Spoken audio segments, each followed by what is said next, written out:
Assalamualaikum warahmatullahi wabarakatuh. Alhamdulillahi rabbil alamin. Wassalatu wassalamu ala asrafil anbiya'i wal mursalin wa ala alihi wa sahbihi ajmain, amma ba'du. Untuk teman-teman sekalian, segala puji kita panjatkan kehadirat Allah Subhanahu wa taala atas segala nikmatnya yang telah diberikan kepada kita semua. Baik itu nikmat sehat, nikmat taufik hidayah inayah, dan juga nikmat yang paling besar diberikan kepada kita adalah nikmat iman dan Islam.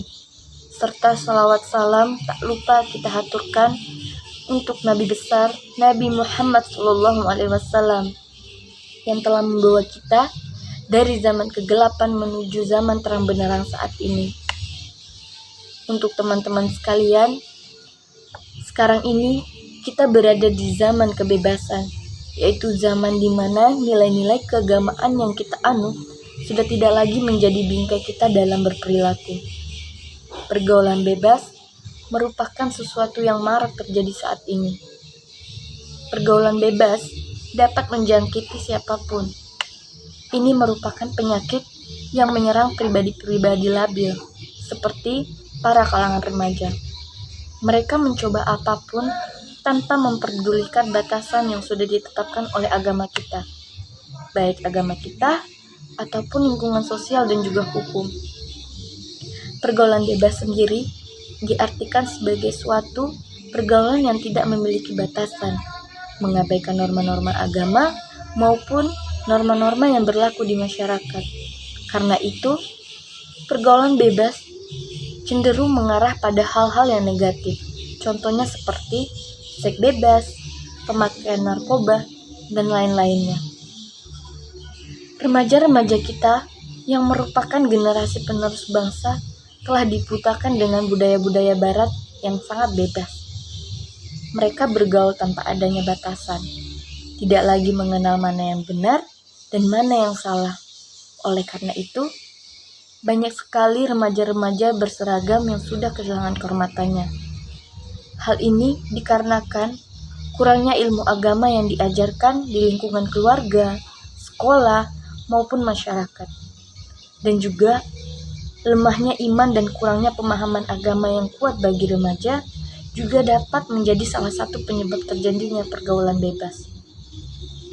Sesungguhnya, Islam telah mengatur etika pergaulan bagi remaja. Perilaku tersebut merupakan batasan-batasan yang dilandasi nilai-nilai agama. Oleh karena itu, sudah seharusnya para remaja memperhatikan dan melaksanakan etika-etika pergaulan dalam pandangan Islam untuk mencegah terjadinya sesuatu yang dilarang oleh Allah Subhanahu wa taala. Perilaku yang menjadi batasan dalam pergaulan, yang pertama menutup aurat. Islam telah mewajibkan laki-laki dan perempuan untuk menutup auratnya demi menjaga kebersihan diri dan kehormatan hatinya. Aurat merupakan anggota tubuh yang ditutupi, yang harus ditutupi dan tidak boleh diperlihatkannya kepada yang bukan mahramnya. Di samping menutup aurat itu, pakaian dikenakan juga tidak boleh ketat sehingga memperlihatkan lekuk anggota tubuh, dan juga tidak boleh menggunakan pakaian yang tipis ataupun transparan.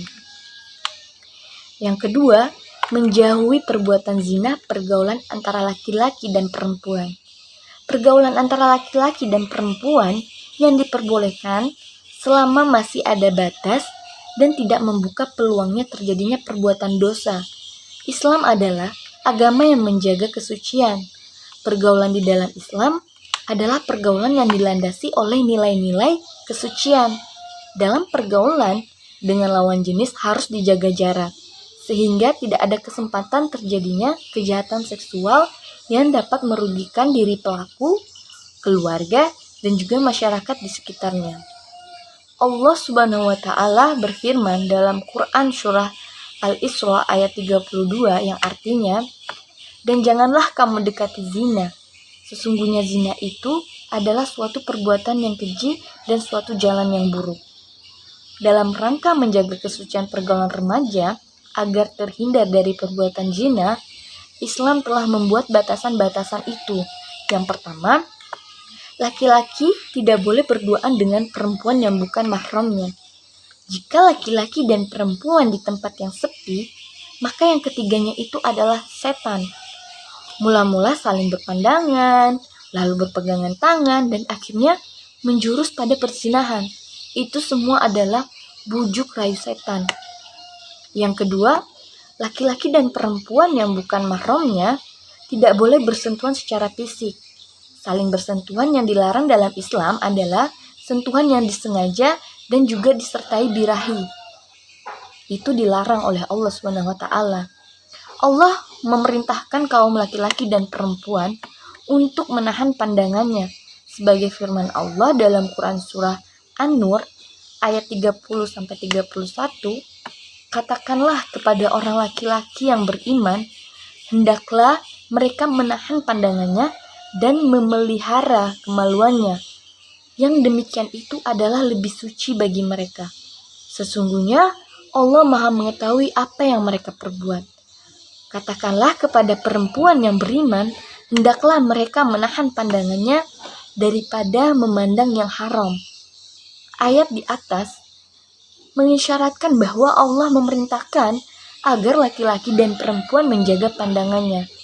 Hakikat perintah ini mengandung hukum wajib. Lalu Allah menjelaskan bahwa yang demikian itu lebih suci dan lebih bersih bagi kehidupan mereka. Allah memerintahkan untuk menahan pandangannya karena memandang kepada orang yang diharamkan termasuk bagian dari zina. Sebagian sabda Rasulullah SAW, setiap anak Adam pasti mendapat bagian dari zina yang tidak terelakkan. Kedua mata berzina dan zinanya adalah memandang. Kedua telinga berzina dan zinanya itu adalah mendengar. Lisan berzina, zinanya adalah berbicara. Tangan berzina dan zinanya adalah memegang. Kaki berzina dan zinanya adalah berjalan, dan hati yang menarik dan berangan-angan lalu kemaluan membenarkan atau mendustakan itu. Muttafaqun alaih, dan lafaz hadis dari riwayat Muslim.